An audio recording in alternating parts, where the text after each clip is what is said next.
लेकिन ये साला कर क्या रहा है यहाँ पे? বাড়ির ইএমআই না দিতে পারলে আমাদের সবাইকে বাড়ি থেকে বার করে দেবে। আর তুমি বলছো আমার টাকাটা চুরি হয়ে গেছে। আমি চাই না, যেখান থেকে পারো আমার টাকাটা ব্যবস্থা করে দাও। মালিক একটু সাইডে চলো তো। দাঁড়াও 2 মিনিট আসছি। কি হয়েছে বল। মালিক একটা উপায় তো আছে, কিন্তু তুমি করতে পারবে? চুরি হয়ে গেছে না, দেখ তোর বয়ফ্রেন্ড নিজেই টাকাটা খরচা করে দিয়েছে।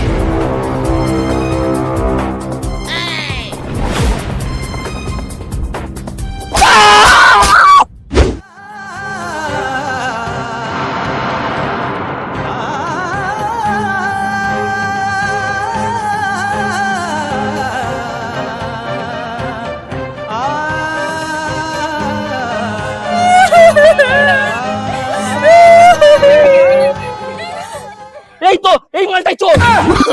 এই ধরো ধরো, তোমার পয়সা পড়ার একটা প্ল্যান আছে। শোনো